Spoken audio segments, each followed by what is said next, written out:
Hello दोस्तों, मैं सौरभ हम सब के चैनल मंजिल में आपका स्वागत करता हूं और मैं आशा करता हूं कि आप सब ठीक होंगे। तो मैं पहले लेक्चर में अपने पहले लेक्चर में पहले लेक्चर में वर्णमाला को कवर किया था। मतलब क्लास में बताया था, एक नोट्स बेस तैयार करवाया था। फिर इसके बाद मैं अब वर्णमाला का प्रैक्टिस सेट करूंगा। ठीक, तो दूसरे लेक्चर में हम लगभग 15 क्वेश्चन यूथ कंपटीशन के बुक से लगभग 115 क्वेश्चन को हल करेंगे। ठीक, तो आइए हम लोग हल करते हैं। तो पहला क्वेश्चन है, शब्द की सबसे छोटी इकाई क्या कहलाती है? तो सबसे छोटी इकाई क्या कहलाती है, मैंने इसका क्रम भी बताया था। सबसे पहले क्या आता है इसके क्रम में? सबसे पहले आता है वर्ण या अक्षर। फिर इसके बाद क्या आता है? शब्द। फिर क्या आता है? पद। फिर पदबंध। फिर उपवाक्य के बाद क्या है? वाक्य। ठीक, तो मैंने बताया था भाषा की सबसे छोटी इकाई वर्ण या अक्षर है और सबसे बड़ी इकाई क्या है? वाक्य। सब ठीक है। तो इसमें वही पूछा है, शब्द की सबसे छोटी इकाई क्या कहलाती है? तो वर्ण। ठीक, फिर भाषा की मूल इकाई क्या है? मूल इकाई मतलब शुरुआत कहाँ से होती है? अगर हम बनाना चाहेंगे, जैसे मैंने बोल दिया कमल, तो हमने कमल लिखा। एक वाक्य में कमल फूल है, एक वाक्य बनाया हमने। तो कमल ये शब्द जो बना है वो एक एक वर्ण से बना है, यानी कि इसका मूल यही है, एक एक वर्ण से मिलकर एक शब्द बनता है और एक एक शब्द से मिलकर पद से पदबंध और पदबंध से उपवाक्य तैयार होता है और लास्ट में वाक्य बनता है। ठीक, तो वही पूछ रहा है भाषा की मूल इकाई तो क्या होगी? ध्वनि या वर्ण या अक्षर या ध्वनि। तो पहले ध्वनि से हम मूल मतलब पहले बोलते हैं। यहाँ देखिए, भाषा की मूल इकाई ध्वनि है, भाषा की पूर्ण सार्थक इकाई वाक्य। ठीक, तो वही पूछा है। वर्णों के समुदाय को क्या कहते हैं? वर्णों के समुदाय को वर्णमाला। ठीक, वर्णमाला किसे कहते हैं? तो मैंने बताया था व्यवस्थित वर्ण समूह को। ठीक, मैंने पहले ही लाइन में इसको डिफिनेशन में ही कंफर्म किया था पहले वीडियो में। हिंदी भाषा की कुल वर्ण लिपियाँ कितनी हैं? तो 52 है। कैसे? क्योंकि मैंने 5 वर्ग बताया था, इसको हमने नाम दिया था, क्या नाम दिया था पांचों को? स्पर्शी व्यंजन या वर्गीय।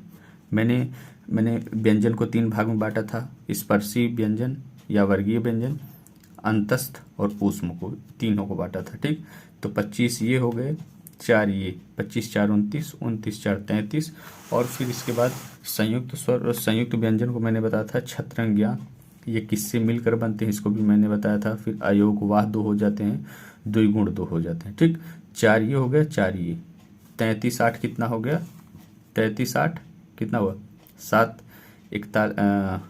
40 1 41। ठीक, 41 इधर हो गया और फिर 11 इधर, अ आ इ उ री ए ऐ ओ औ।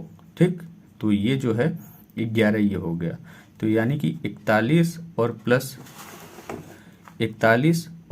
11 कितने हुए? 52। ठीक, तो अब हम क्वेश्चन नंबर 6 पे, ध्वनि में, हिंदी में ध्वनि कितने प्रकार की होती हैं? तो कितने प्रकार की होती हैं? 2। कौन कौन सी होती हैं? स्वर होती हैं और व्यंजन। ठीक, वर्णों के कितने भेद हैं? तो कितने भेद हैं? तो वर्णों के 2 भेद हैं। फिर जिनका उच्चारण स्वतंत्रता से होता है, मतलब जिनका उच्चारण स्वतंत्रता से होता है, मैंने पहले बताया था उसको क्या कहते हैं? स्वर कहते हैं। और जो व्यंजन के उच्चारण में सहायक होता है। ठीक, क्योंकि स्वर की सहायता से ही व्यंजन बोला जाता है। और स्वर क्या होता है किसी स्वतंत्र रूप से बोला जाता है, उच्चारित किया जाता है स्वतंत्र रूप से, किसी की सहायता की जरूरत नहीं पड़ती, बल्कि स्वर ही व्यंजन की सहायता करती है। तो स्वर, ठीक। जिन वर्णों का उच्चारण स्वतंत्र होता है उन्हें कहते हैं, ऑप्शन स्वर, पहला स्वर, ऑप्शन बी बोली, ऑप्शन सी व्याकरण, ऑप्शन डी व्यंजन। तो क्या होगा? स्वर। हिंदी वर्णमाला में स्वरों की संख्या है, कितनी है स्वरों की संख्या? हिंदी वर्णमाला में अगर क्वेश्चन पूछे कितनी है तो 11, ठीक। हिंदी वर्णमाला में स्वरों की संख्या 11 है। फिर इसके बाद अगला क्वेश्चन, निम्नलिखित में कौन स्वर नहीं है? कौन स्वर इसमें नहीं है बताइए? तो ये स्वर नहीं है क्योंकि ये अनुनासिक से बोला जाता है और ये व्यंजन है, ठीक।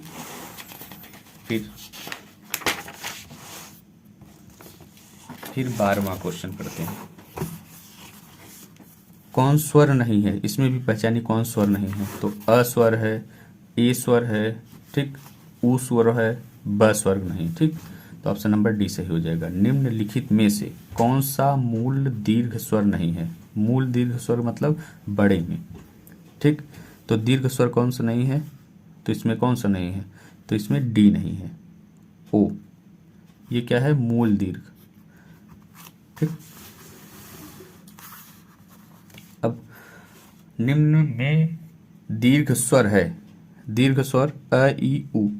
दीर्घ यानी कि कौन सा? लगभग ई मतलब सब छोटा रूप। छोटा रूप को क्या कहते हैं? बड़े रूप को दीर्घ कहते हैं, ठीक। देखिए इधर देखिए, यहाँ ह्रस्व स्वर में अ ई उ री आता है, ठीक। और दीर्घ में क्या आता है? बाकी इनको छोड़ के, अ ई और उ को छोड़ के, ठीक। इसमें क्या आता है? आ आता है, ई आता है, उ आता है, ठीक। तो यहाँ निम्न में दीर्घ स्वर है तो कौन है?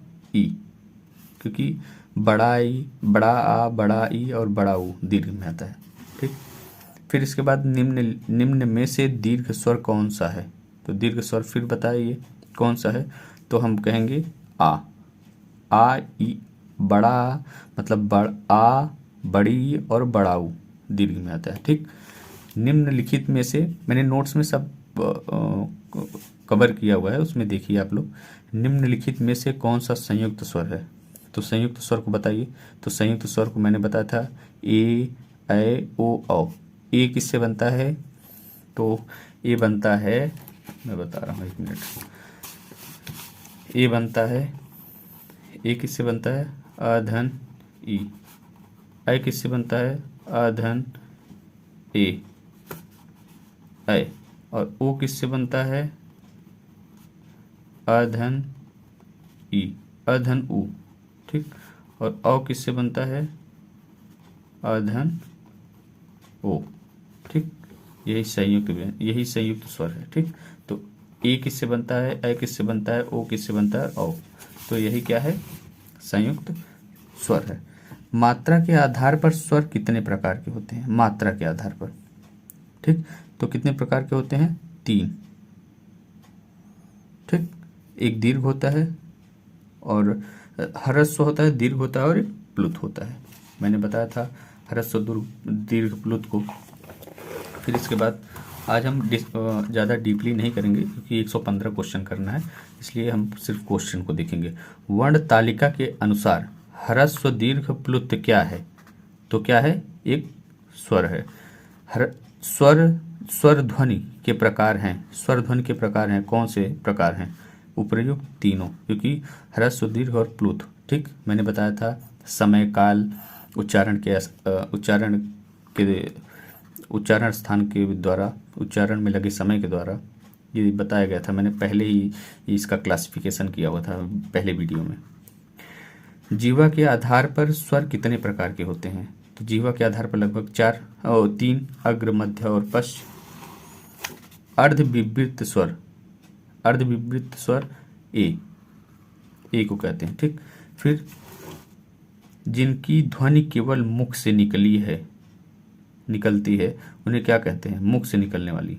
तो मुख से निकलने वाली ध्वनि को क्या कहेंगे?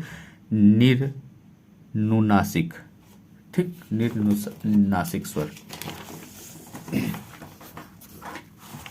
फिर भाषा विज्ञान की दृष्टि से ऊ किस प्रकार का स्वर है? ऊ ऊ किस प्रकार का स्वर है? तो पश्च विवृत। मैंने बताया था मुखाकृति के आधार पर तो 4 भाग में बटा था, संवृत, अर्ध संवृत, विवृत और अर्ध विवृत। तो मैंने पहले वीडियो में इसको कवर किया है, उसको देख लीजिए बढ़िया से और याद कर लीजिए, फिर प्रैक्टिस सेट करने में आपको आसानी होगी। ठीक, तो पहले हमारे पहले वीडियो को आप लोग देखिए। ओठों की आकृति के आधार पर निम्नलिखित में से कौन अवृत्तमुखी है? अवृत्तमुखी। तो ऊ ओ ये तो वृत्तमुखी है, ई जो है ये अवृत्तमुखी है। देखिए ओ बोलेंगे तो हमारे ओठ के बीच में एक वृत्त जैसा आकृति बनेगी, ऊ बोलेंगे दोनों को देखिए, लेकिन ई बोलेंगे तो इसमें वृत्त जैसा आकृति नहीं बनेगा। ठीक, तो ये अवृत्तमुखी है। इसमें निम्न में से कंठवर्ण है, कंठवर्ण कौन है? तो बी है। कंठ से देखिए डायरेक्ट कंठ से निकलता है, हमारा जीभ कहीं भी इधर उधर किसी भाग को टच नहीं करता। ठीक, कौन वर्ण ओष्ठ नहीं है? तो ओष्ठ से कौन नहीं है? तो आ नहीं है। ठीक, निम्न में ओष्ठ वर्ण कौन सा है? तो ओष्ठ वर्ण कौन सा है? ऊ देखिए ऊ ओठ से ही बोला जा रहा है। ठीक, फिर इसके बाद कंठ तालव्य, कंठ तालव्य कौन सा है? तो कंठ तालव्य ए दैतो मैंने बताया था, ए दैतो कंठ तालव्य, कंठ तालु, ए दैतो कंठ तालु मैंने फॉर्मूले में बताया था, वहाँ देख लीजिए ए कंठ तालु से। ठीक, और देख लीजिए यहाँ देखिए स्वर किससे किससे बोला जाता है। मैंने जो फार्मूला बताया था, इचु विसर्जनीय नाम कंठ, इचु सा नाम कंठ। ठीक, इस तरह के जो मैंने बताया था फार्मूला उसमें किया गया था, लेकिन देखिए कंठ से अ बोला जाता है, तालु से ई, मूर्धा से री, ओष्ठ से ऊ बोला जाता है, कंठ तालु से ए और कंठ होष्ठ से ओ बोला जाता है। ठीक, तो ये स्वर के उच्चारण स्थान है। ठीक, तो अब अगला क्वेश्चन देखेंगे, 29वां क्वेश्चन। किसी वर्ण का उच्चारण स्थान, किसी वर्ण का उच्चारण स्थान कंठ तालु है। तो कंठ तालु कौन सा है? तो कंठ तालु ए होगा, तो ए है। ठीक, और ए के उच्चारण में क्या लगेगा? कंठ और तालु, ए जो ए और ए होते हैं इन दोनों के उच्चारण स्थान क्या होंगे? कंठ और तालु। तो ओ और दंत कंठोष्ठ होगा, कंठ का भी प्रयोग होगा और ओष्ठ का भी प्रयोग होगा। ठीक, फिर 32वां क्वेश्चन, इनमें से ओ का उच्चारण स्थान कौन सा है? तो ओ का उच्चारण स्थान, क्वेश्चन इसी टाइप से बनता है। बता रहे हैं कि हमारा जो पहला वीडियो है उसमें से कहीं भी बाहर क्वेश्चन नहीं जाएगा, उसमें मैंने सब कुछ कवर किया है। ठीक, इनमें से ओ का उच्चारण स्थल कौन सा है? तो ओ का उच्चारण स्थल कंठ ओष्ठ है। ठीक, फिर इसके बाद ई च छ ज झ इ आदि का उच्चारण किससे होता है? तो बताइए ई कंठ है, कंठ तो पहले में आया था आ में, फिर ई में तालु आया था, यानी कि इसी से ई हो गया। ठीक, च हो गया तालु, देखिए ई, फिर च छ ज झ इया, मैंने पहले बताया था कंठ च छ ज झ इया जो है तालु से, और ई भी तालु से, यानी कि तालव्य। वर्णमाला का कौन सा अक्षर पुल्लिंग नहीं है? कौन सा अक्षर पुल्लिंग नहीं है? तो ई, क्योंकि ई स्त्रीलिंग के लिए ही जाना जाता है। ठीक, किस शब्द में री स्वर नहीं है? तो री स्वर किस में नहीं है? डी में, आज में। फिर क्वेश्चन नंबर 36वां करेंगे। निम्नलिखित में से कौन से शब्द में री की मात्रा का उपयोग नहीं है? तो री की मात्रा का उपयोग किसमें नहीं है? तो वृष्टि, इसका संधि विच्छेद करेंगे तो इसमें री की मात्रा नहीं है। निम्नलिखित में से कौन से शब्द में अनुनासिक है? कौन से शब्द में अनुनासिक है? तो अनुनासिकता है, तो संभावना में। ठीक, एक से अधिक वर्णों के मेल को कहते हैं, एक से अधिक वर्णों के मेल को क्या कहते हैं? बताइए। तो क्या कहेंगे? व्यंजन। एक से अधिक वर्णों के मेल को व्यंजन कहते हैं। ठीक। फिर हिंदी वर्णमाला में व्यंजनों की संख्या तो 33। ठीक, 33 है। निम्नलिखित में अगर व्यंजनों की संख्या कभी पूछे तो क्या टिक करेंगे? 33। और स्वरों की संख्या पूछे तो कितना करेंगे? 13। लेकिन कुल अगर जहाँ लगा सिर्फ स्वर पूछे तो 11, लेकिन कुल स्वर पूछे तो कितना होगा? 13। ठीक। निम्नलिखित में कंठ ध्वनियाँ कौन सी है? कंठ ध्वनि कौन है? क ख। उच्चारण स्थल के आधार पर निम्नलिखित में से कौन सा दंत है? तो दंत कौन सा है? कंठ तालु मूर्धन दंत, यानी कि कौन सा है? बी, ल। ठीक, ल। ल और र को मैंने बताया था, ल और र को मैंने वत्सर्य बताया था, वत्सर्य। और वत्सर हरदम किससे होता है? दंत से और मसूढ़ा। ठीक, मसूढ़ा से। तो प्राथमिकता इसको दंत ही, अगर वत्सर्य दिया है तो वत्सर्य, नहीं तो ल और र किसको प्राथमिकता देंगे? तो दंत। दंत ऑप्शन में दिया रहता है, अक्सर दंत ही दिया रहता है, तो दंत मारेंगे। ठीक, यहाँ कुछ विरोधाभास है इसलिए मैंने इसको कंफर्म कर दिया। फिर इसके बाद घ का उच्चारण स्थान कौन सा है? तो घ का उच्चारण स्थान कंठ होगा। ठीक। हिंदी की स ध्वनि है, हिंदी की स ध्वनि है तो क्या है? तालव्य। स का उच्चारण स्थान स, मैंने यहाँ भी बताया था, ये स तालु से, ये स मूर्धा से और ये स दंत से। ठीक। तालव्य स्वर कौन है? तो च छ ज झ, यानी कि ऑप्शन बी। च और छ वर्ण का उच्चारण स्थान कौन सा है? तो च छ का उच्चारण स्थान च छ ज झ इ तक तालु से है। य का उच्चारण स्थान तो क्या है? तो तालु है, य। फिर इसके बाद निम्न में तालव्य ध्वनि है, तो निम्न में तालव्य ध्वनि कौन सा है? स, बड़ा स, ये स तालु से है। ठीक। हिंदी की तालव्य ध्वनियाँ हैं, हिंदी की तालव्य ध्वनियाँ कौन सी है? छ छ, दूसरी लाइन मैंने बताया था, जब पांचों वर्ग बताया था तो उसके सामने पांचों को पहला कंठ बोला था, फिर तालु वाले लाइन को, फिर मूर्धा, फिर दंत, फिर ओष्ठ। ठीक, तो ऐसे मैंने बताया था। इसको एक सारणी बनाया था, उसी में सब अघोष स घोष, फिर इसके बाद कंठ तालु, ये सब पूरा उच्चारण स्थान भी कवर किया था एक ही उसमें। तो इसको देखिए, बहुत अच्छे से याद किया जा सकता है। स का उच्चारण स्थान है, स का उच्चारण स्थान क्या है? तो तालु है। च वर्ग ध्वनियाँ किस वर्ग में आती हैं? च वर्ग ध्वनियाँ किस वर्ग में आती हैं? तो किस में आती हैं? तो हमारी च वर्ग आती हैं लगभग तालु में। यहाँ वर्ग देखिए, वर्ग का बात किया है, यानी कि वर्ग का मतलब च छ ज झ इ सब का बात कर रहा है, तो यहाँ तालव्य से। फिर क्वेश्चन को ढंग से पढ़िए और समझिए, फिर इसके बाद टिक करिएगा। ठीक। ढ वर्ण का उच्चारण स्थान है, ढ, ट ठ ड, मतलब कंठ तालु मूर्धा। तो क्या होगा? कंठ मतलब च क च ट ट ठ ड ढ, यानी कि क ख ग घ अंग च छ ज झ इ ट ठ ड ढ अड़। तो वर्ण का उच्चारण स्थान मूर्धा है, यह ट का चौथा। अच्छा, यहाँ ढ वर्ण का उच्चारण स्थान है, यहाँ पूछा ढ वर्ण का उच्चारण स्थान और वर्ग है, तो यानी कि ट वर्ग होगा। ट वर्ग का उच्चारण स्थान ढ ट वर्ग में आता है, और उच्चारण स्थान कौन सा है? देखिए, ट ठ और ड तीसरे स्थान पे आता है। इसका कहने का मतलब ये है कि मतलब ढ वर्ण का उच्चारण स्थान है तो ट वर्ग में, और वर्ग तीसरा है, यही पूछ रहा है, वर्ग। निम्नलिखित में से कौन सा वर्ण उच्चारण की दृष्टि से दंत नहीं है? तो कौन सा नहीं है? तो ट। ठीक। निम्नलिखित में से दंत ध्वनि है, दंत ध्वनि कौन सा है? तो कौन सा है?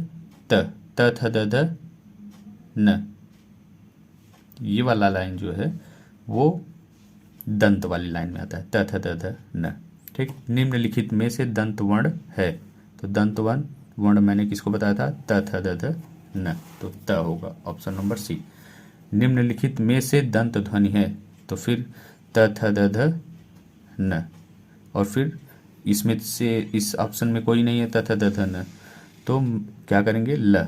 ल और मैंने बताया था ल और र को मैंने वत्सर्य बताया था दंत और मसूड़ा से, लेकिन इसमें वत्सर्य तो ऑप्शन में है नहीं, दंत दिया है, तो दंत ल को मारेंगे। ठीक, क्योंकि ख नहीं होगा, च तो होगा नहीं, ख आएगा आपका कंठ में, च आएगा आपका तालु में, प फ ब भ ये हो जाएगा कंठ तालु मूर्धन दंत ओष्ठ में आ जाएगा। ठीक, तो हम क्या करेंगे, तो ल ही बचा, तो ल क्या आ जाएगा दंत में। प फ ब भ म किस में आएगा, तो ये दंत में आएगा, ओ कंठ तालु मूर्धन्य दंत ओष्ठ में आएगा। ठीक, तो यानी कि ऑप्शन नंबर बी इसका करेक्ट होगा। फिर इसके बाद क्वेश्चन नंबर 57 करेंगे। हिंदी का ब ध्वनि है, तो हिंदी का ब ध्वनि ओष्ठ है। व किससे करेंगे, व दंत ओष्ठ, दंतोष्ठ से। निम्नलिखित ध्वनियों में कौन सी दंतोष्ठ है, तो वह है। ठीक, निम्नलिखित में से कौन ट वर्ग में नहीं है, ट वर्ग में नहीं है, तो यानी ट ठ ट वर्ग में आएगा ठ, फिर ड ढ अड़ ये आएगा, ध नहीं आएगा। ठीक, निम्न में से इनमें से कौन सा वर्ण स्पर्श व्यंजन नहीं है। स्पर्श व्यंजन कौन सा नहीं है, मैंने स्पर्श व्यंजन च छ ज झ बताया था, तो इसमें देखिए च है, स्पर्श व्यंजन नहीं है, तो स्पर्श व्यंजन कौन सा नहीं है, ओ स्पर्श व्यंजन मैंने बताया था। देखिए मैंने व्यंजन का जब क्लासिफिकेशन किया था, वर्गीकरण किया था, तो इसमें मैंने बताया था व्यंजन 3 प्रकार के हैं, तो एक स्पर्श या वर्गीय पहला ये बताया था। ठीक, और दूसरा अंतस्थ, तीसरा उसमें बताया था मैंने। ठीक, तो वही पूछ रहा है कि स्पर्श व्यंजन में नहीं है, तो यह देखिए यह हो गया हमारा अंतस्थ, ट और क, ये देखिए ये हमारे पांचों लाइन के ही भाग हैं। ठीक, यानी कि स्पर्श या वर्गीय व्यंजन है, ये अंतस्थ व्यंजन है, तो ऑप्शन नंबर डी यही सही होगा। सभी स्पर्श व्यंजन कौन से वर्ग में हैं, सभी स्पर्श व्यंजन कौन से वर्ग में हैं, तो क्या होगा, क च ये नहीं होगा, क र ल ह, यानी कि सभी स्पर्श व्यंजन कौन से वर्ग में हैं, तो क च प द यही होगा, सभी वर्ण सभी स्पर्श व्यंजन है। ठीक, तो स्पर्श व्यंजन को आपने जाना, स्पर्श या वर्गीय व्यंजन। ठीक, फिर इसके बाद हम जानेंगे निम्न में अंतस्थ व्यंजन कौन सा है, तो अंतस्थ व्यंजन कौन सा है, य र ल व, तो इसमें देखिए कौन सा है, इसमें कोई व, य र ल व अंतस्थ 4 होते हैं और उसमें कौन 4 होते हैं, अंतस्थ कौन सा आता है, य र ल व, ये 4 होते हैं, और उसमें में ये 4 होते हैं, स, ये तालु स, मूर्धा स, दंत स ख स ह काकल्य। ठीक, ह को क्या कहते हैं, काकल्य।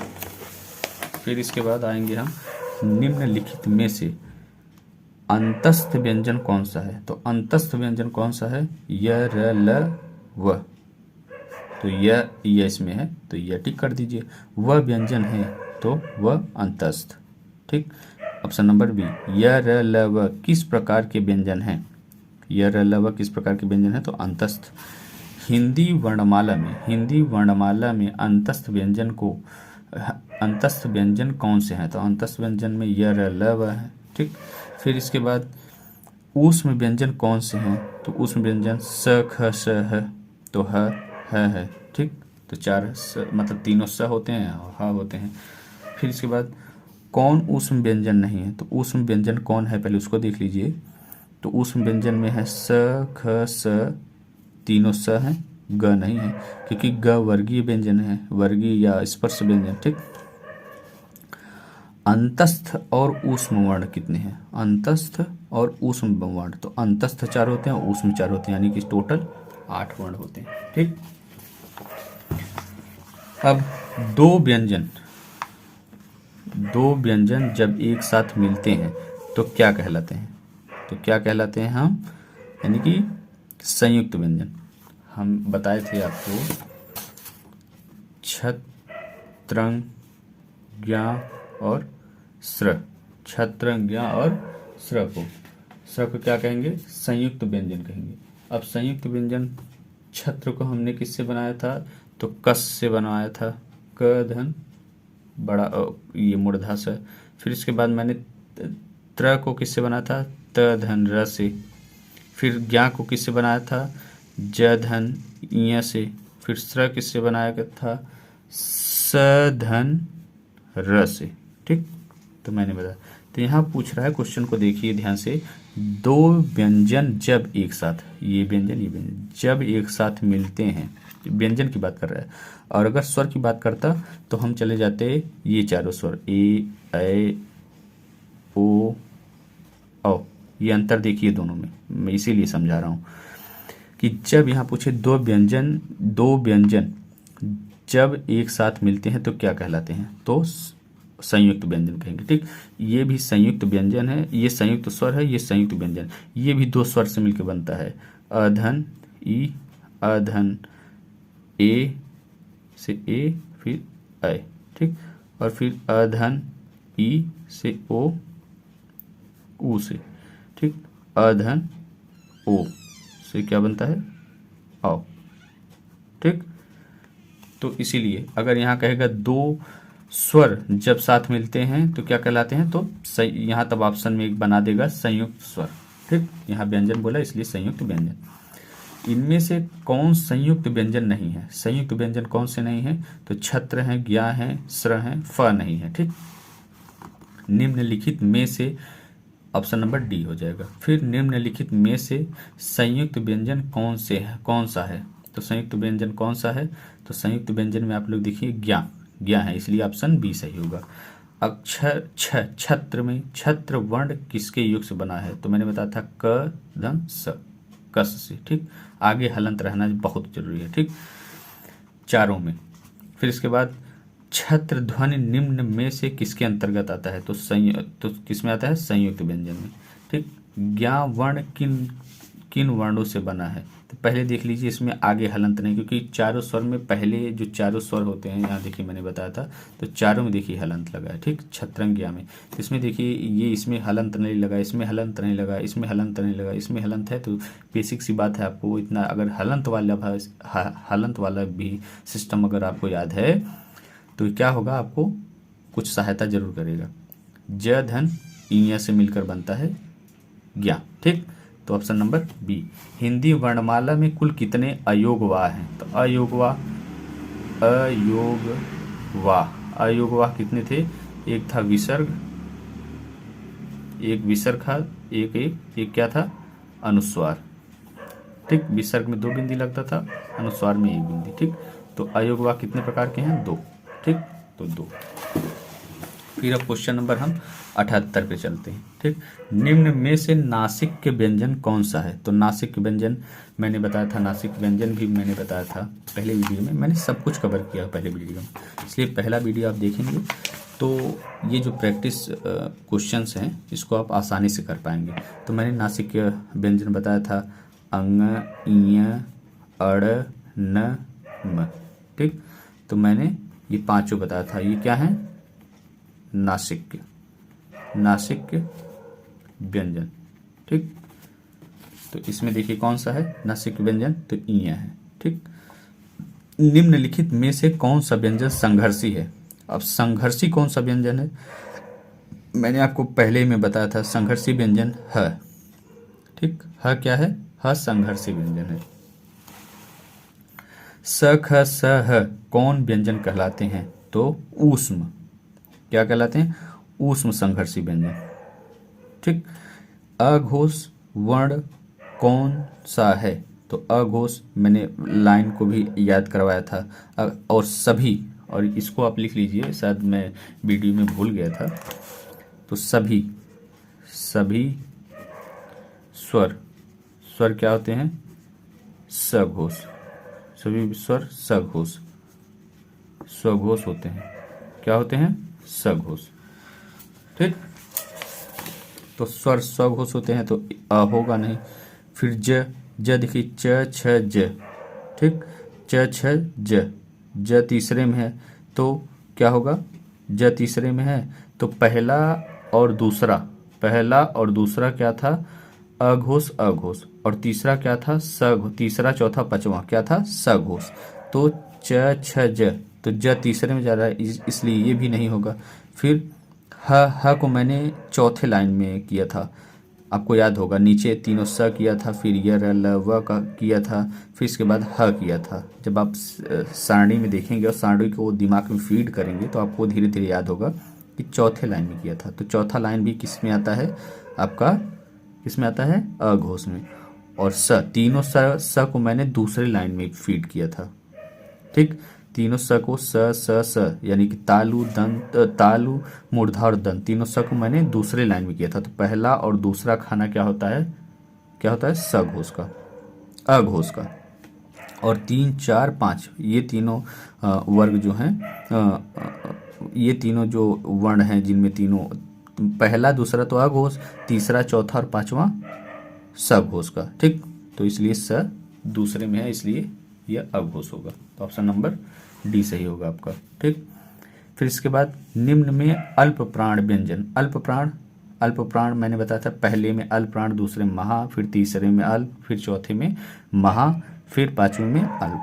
तो इसमें से कौन अल्प व्यंजन है? अल्प प्राण ख देखिए दूसरे में है, क ख महाप्राण हो गया। ग मतलब तीसरे में था, तीसरे में, तो ये क्या होगा? अल्प प्राण। तो यही ऑप्शन नंबर यही सही होगा। ठीक, इनमें से कौन व्यंजन अल्प प्राण है?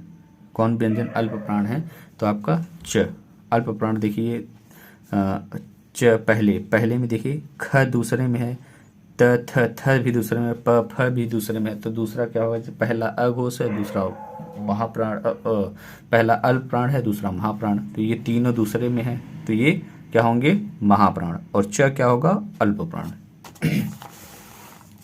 पहला तो हम जो सारणी बताए हैं, तो सारणी चार्ट को बढ़िया से देखिए और उसको बढ़िया से याद करिए, तैयार कीजिए, क्योंकि उससे बहुत क्वेश्चन बनते हैं। तो सारणी को याद करना बहुत ज़रूरी है। ठीक है, तो हमारा पहला वीडियो देखिए, फिर इसके बाद प्रैक्टिस सेट वाली वीडियो को आप हल करिएगा। ठीक, तो इससे क्या होगा? आपको लाभ मिलेगा।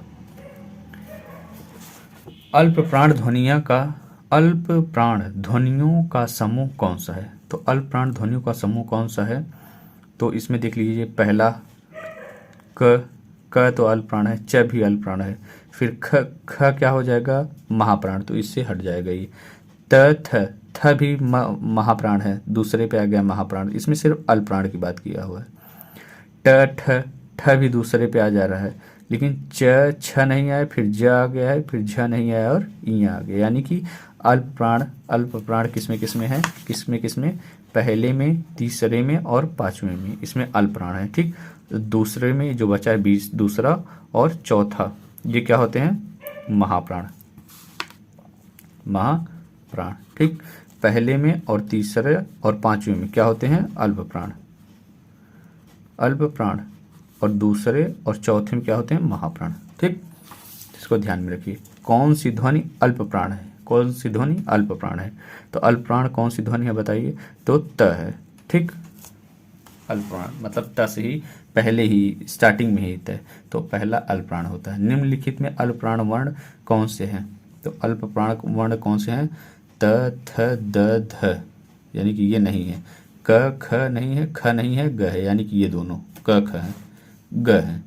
सभी महाप्राण वर्णों वाला वर्ग है, तो वर्णों वाला वर्ग ख छ ठ, यही ऑप्शन नंबर ए यही सही होगा। महाप्राण ध्वनियाँ व्यंजन वर्ग में किससे संबंधित हैं? तो महाप्राण किससे संबंधित है? तो कौन से वर्ग में है? वर्ग। ठीक, तो कौन से वर्ग में है? तो होगा पहला, दूसरा और चौथा, ऑप्शन नंबर सी सही होगा। निम्न में से महाप्राण वर्ण हैं, महाप्राण वर्ण कौन से हैं? त थ थ है। ठीक, थ दूसरे पे आता है तो दूसरा महाप्राण, दूसरा और चौथा क्या होता है? महाप्राण। निम्न में से महाप्राण व्यंजन है, तो महाप्राण व्यंजन कौन से हैं?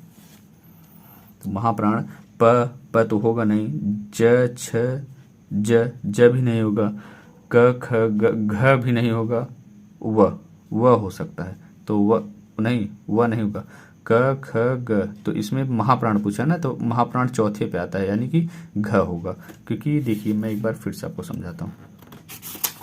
मैंने जब आपको बताया था, ठीक, तो मैंने क्या बताया था, पहले में अल्प प्राण होगा, दूसरे में महाप्राण, फिर अल्प प्राण होगा, फिर महाप्राण होगा, और फिर क्या होगा, अल्प प्राण। और इसी के ऊपर मैंने बताया था अघोष, फिर दूसरे में अघोष, फिर सघोष, फिर सघोष और सघोष। फिर मैंने इधर क वर्ग किया था, इधर ख वर्ग, इधर ग वर्ग, इधर घ, इधर क वर्ग, फिर च वर्ग, फिर च फिर ट, फिर त, फिर प, ऐसे करके मैंने बनाया था। ठीक, तो क में क, ख, ग, घ, क वर्ग था, तो इधर क हो जाएगा, इधर ख हो जाएगा, इधर ग हो जाएगा, इधर घ हो जाएगा, इधर अंगा हो जाएगा, इधर च है तो च, छ, ज, झ, इ, फिर ट के सामने ऐसे ही करके मैंने बनाया था। ठीक, तो देखिए पहले में पहला ये महाप्राण है, पहला, तीसरा और पांचवा इसमें क्या है, अल्प प्राण, और दूसरा और चौथा महाप्राण। तो इसको दिमाग में हरदम बैठाए रहिए। तो ठीक, तो देखिए पहले वाले में क च ये वाला लाइन तो अल्प प्राण का है, ये वाला लाइन महाप्राण, ये वाला अल्प प्राण है, ये महाप्राण, ये अल्प प्राण। तो इधर देखिए ये वाला लाइन जब अघोष सघोष के बारे में बात करेगा तो पहला और दूसरा क्या है, अघोष वाली लाइन, और तीसरा चौथा पांचवा ये क्या है, सघोष वाली लाइन। ठीक, सांडी को अच्छे से देखिए और उसको समझिए। फिर क्वेश्चन करिए, निम्न में से महाप्राण वर्ण है, तो महाप्राण वर्ण कौन सा है, ठ। निम्न में से महाप्राण व्यंजन है, तो महाप्राण व्यंजन कौन से हैं निम्न में से, तो क्या होगा, प, ज, घ चौथा। ठीक, तो निम्न में महाप्राण व्यंजन कौन सा है, तो महाप्राण व्यंजन कौन सा है, तो भ। अघोष वर्ण कौन सा है, तो अघोष वर्ण कौन सा है, ह तो होगा नहीं, क्योंकि अ तो होगा नहीं, क्योंकि सभी स्वर क्या होते हैं, सघोष। तो अघोष कौन सा होगा, पहला और दूसरा वो। ठीक, तो पहला दूसरे लाइन का, पहले और दूसरे लाइन को अघोष कहते हैं। तो ह तो हमने चौथे में किया था, तो ह महाप्राण हो गया। च, छ, ज तीसरे में होगा, ये नहीं होगा। स दूसरे में, तीनों स दूसरे में थे, तीनों स दूसरे लाइन में मैंने किया था, तो स तीस ये होगा 92 का स। ठीक, यानी कि ऑप्शन नंबर डी। निम्न में से कौन सा वर्ण अघोष है, निम्न में से कौन सा वर्ण क्या है, अघोष है। तो अघोष में कौन सा है, तो अघोष पहला दूसरा होता है, तो ग नहीं होगा, घ नहीं होगा, तो क होगा। ठीक, निम्न में से कौन सा वर्ण अघोष है, तो अघोष कौन सा है, तो च पहली लाइन में है, तो इस यही बेसिक चीज है कि ए ही क्या होगा, ऑप्शन नंबर इसका सही होगा। निम्न में अघोष वर्ण कौन सा है, तो अघोष वर्ण कौन सा है, प पहले ही लाइन में है, तो प सही होगा, ऑप्शन नंबर ए सही है। निम्नलिखित में से कौन सा वर्ण घोष है, घोष यानी कि सघोष, तो ट, द, फ यानी कि सघोष। और जब घोष की बात करें तो वो सघोष समझिएगा। ठीक, घोष और सघोष, घोष भी कह सकते हैं और सघोष कह सकते हैं। तो तीसरा, चौथा और पांचवें लाइन में सघोष है।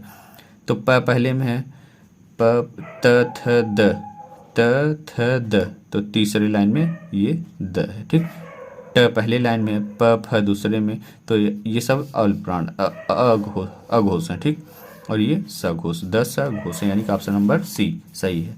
97 का कौन वर्ण घोष नहीं है, तो कौन सा वर्ण घोष नहीं है, यानी कि सघोष नहीं है, तो ये बताइए। तो सघोष कौन सा नहीं है, तो त। ठीक, निम्न में घोष यानी कि सघोष वर्ण कौन सा है, तो सघोष वर्ण कौन सा है, क नहीं होगा, ट नहीं होगा, च, छ, ज यही ज होगा, क्योंकि च पहले में ये तीनों पहले में आते हैं। ठीक, पहले लाइन में, इसलिए ये नहीं होंगे, तो ये सब अघोष हैं, ये सघोष। सघोष वर्ण कौन सा है? सघोष वर्ण कौन सा है तो बताइए, सघोष वर्ण कौन सा है? तो ब होगा। ठीक, ऑप्शन नंबर सी। फिर इसके बाद क्वेश्चन नंबर 100, काकल्य वर्ण कौन सा है? तो काकल्य वर्ण मैंने बताया था ह को। फिर र का विवरण, र का विवरण होगा आपका वत्सर्य होगा, लुंठित होगा। ठीक, लुंठित भी मैंने बताया था, पार्श्विक लुंठित। सघोष भी होगा, र क्या होगा? सघोष होगा। फिर इसके बाद अल्प प्राण होगा, अल्प प्राण व्यंजन भी होगा। मतलब र के इतने गुण हैं, वत्सर्य होगा, लुंठित होगा, फिर इसके बाद सघोष होगा और अल्पप्राण व्यंजन। ठीक, 102वां क्वेश्चन, निम्न में से कौन सा व्यंजन पार्श्विक है? तो पार्श्विक कौन सा व्यंजन है? तो पार्श्विक व्यंजन किसको कहते हैं? तो हम कहते हैं ल को। ठीक, पार्श्विक व्यंजन। फिर निम्न में अर्धस्वर य और व को बताया था मैंने, तो यह व नहीं है, यह है, तो ऑप्शन नंबर ए। स्पर्श व्यंजन कंठ ध्वनि, अघोष और महाप्राण, इतने गुण कौन से है, किन वर्ण का है? तो आपका ख होगा। ख क्या है? स्पर्श व्यंजन। ठीक, स्पर्श व्यंजन पहला चीज तो स्पर्श व्यंजन यानी कि पांचों वर्गों को स्पर्श व्यंजन कहते हैं। ठीक, और फिर दूसरा कंठ से बोला जाता है, कंठ से ये भी बोला जाता है, ये चारों बोला जाता है। लेकिन अघोष, अघोष क ख होंगे, ग घ तो ये सघोष हो जाएंगे क्योंकि तीसरे लाइन में चौथे लाइन के हैं। तो ये दोनों अभी तक अल्पप्राण। तो यहाँ तक तो ये दोनों फॉलो कर रहे हैं अघोष तक। लेकिन महाप्राण की जब बात आ जाएगी तो महाप्राण सिर्फ पहले में तो अल्पप्राण होता है और दूसरे में महाप्राण, यानी कि ख तक सही हो जाएगा। ठीक, ऑप्शन नंबर सी सही। फिर इसके बाद निम्न में शब्द, कौन से शब्द में र व्यंजन नहीं है? कौन से शब्द में र व्यंजन नहीं है? तो देखिए, मातृभूमि में र व्यंजन नहीं है। इसका जब संधि विच्छेद करेंगे, देखिए मातृभूमि का म धन आ धन त धन री, इसको देख लीजिएगा आप लोग, क्योंकि काफ़ी लंबा वीडियो बन जा रहा है। ठीक, इसलिए आप लोग इसको देख लीजिएगा रोक के वीडियो। अनुस्वार के संबंध में कौन सा कथन उपर्युक्त नहीं है? कौन सा कथन उपर्युक्त नहीं है अनुस्वार के संबंध में? तो अनुस्वार के संबंध में कौन सा उपर्युक्त नहीं है? इसे क्या कहते हैं? अनुस्वार के रूप में, यानी कि कुछ ऑप्शन नंबर डी सही है। ठीक, निम्नलिखित भाषा में मूल ध्वनियों के लिए जो चिन्ह मान लिए गए हैं तथा जिस रूप में ये लिखे जा सकते हैं उसे कहते हैं, क्या कहते हैं? तो लिपि कहते हैं। ठीक, जब एक ध्वनि का द्वित्व हो जाए तब वह क्या कहलाता है? तो द्वित्व हो जाता है तो वो क्या कहलाता है? युग्मक। मैं इसको थोड़ा सा पढ़ लेता हूँ। ठीक, जब एक ही ध्वनि का द्वित्व हो जाए, यानी युग्म मतलब द्वित्व हो जाए, तब वे युग्मक ध्वनियाँ कहलाते हैं। युग्मक ध्वनियाँ प्रायः शब्द के मध्य में आती हैं। हाँ, दो या दो से अधिक व्यंजन ध्वनियाँ जब परस्पर संयुक्त होकर एक स्वर के सहारे बोली जाए तो उसे संयुक्त ध्वनियाँ कहा जाता है, जैसे प्राण, घ्रात, क्लांत इत्यादि। ठीक, फिर इसके बाद जिन शब्दों के अंत में अ आता है उन्हें क्या कहते हैं? तो जिन शब्दों के अंत में आ आता है उसे अकार अंत कहते हैं। जिस शब्द के अंत में ई आता है उसे इकार अंत कहते हैं। इस प्रकार से आ आया है तो अकार अंत, तो इसका ऑप्शन नंबर डी सही है। ठीक, फिर इसके बाद 110वां क्वेश्चन, हिंदी शब्दकोश में छत्र का क्रम किस वर्ण के बाद है? तो किसके बाद है? क के बाद। ठीक, क्योंकि इसमें देखिए छत्र ये पूछने का इसका आशय ये है कि छत्र का जो विच्छेद हुआ है किससे मिलकर बना है? तो क है, फिर प्लस मूर्धास है, तो क। तो इसमें क्या है? छत्र का क्रम किस वर्ण के बाद है? तो क के बाद इसके। ठीक, यानी क के बाद स।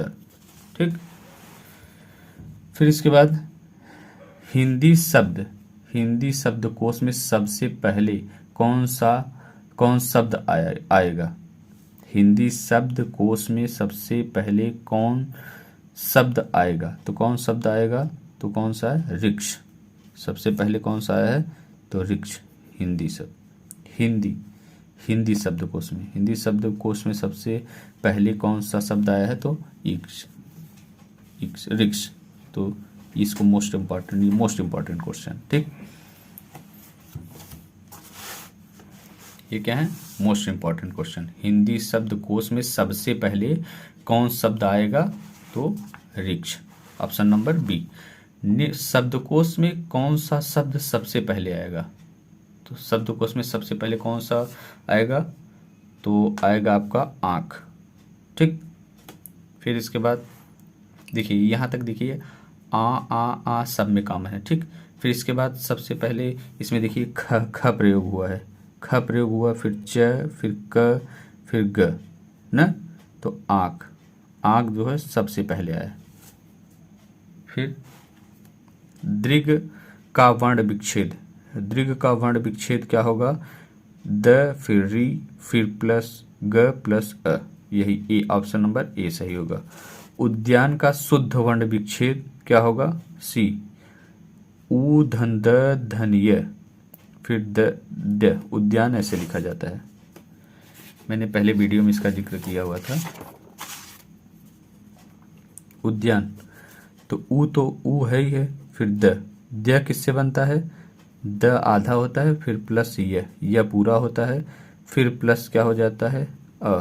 आ धन न, यही होता है। फिर इसको और तोड़ेंगे तो ऊ रहेगा, प्लस द रहेगा, प्लस यह काटेंगे तो आ जाएगा, फिर प्लस अ, फिर प्लस न। तो इस प्रकार से इसका संधि विच्छेद होता है, ठीक।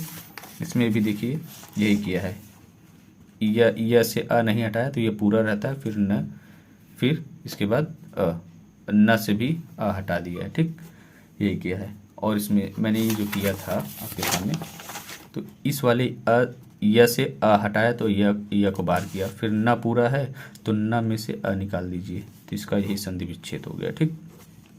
इसी प्रकार से फिर क्वेश्चन नंबर 115वां, ये लास्ट क्वेश्चन है इस चैप्टर का। तो कक्षा शब्द का शुद्ध उच्चारण क्या होता है? तो इस शुद्ध उच्चारण यही होता है क, फिर क, आधा क और मूर्धा स अ की मात्रा, ठीक। तो इसी को, यही उच्चारण स्थान इसका, यही कक्षा शब्द का शुद्ध उच्चारण यही है, कक्षा, ठीक। तो धन्यवाद दोस्तों। अगर वीडियो अच्छी लगी हो, अगर आप लोगों को अच्छी लगी हो वीडियो, तो आप वीडियो को लाइक कर दीजिएगा, शेयर कर दीजिएगा और सब्सक्राइब कर दीजिएगा। फिर अगला चैप्टर हम बनाएंगे, तो सब्सक्राइब किए रहिएगा तो आपके पास हमारा जो है नोटिफिकेशन जाएगा, ठीक। तो धन्यवाद।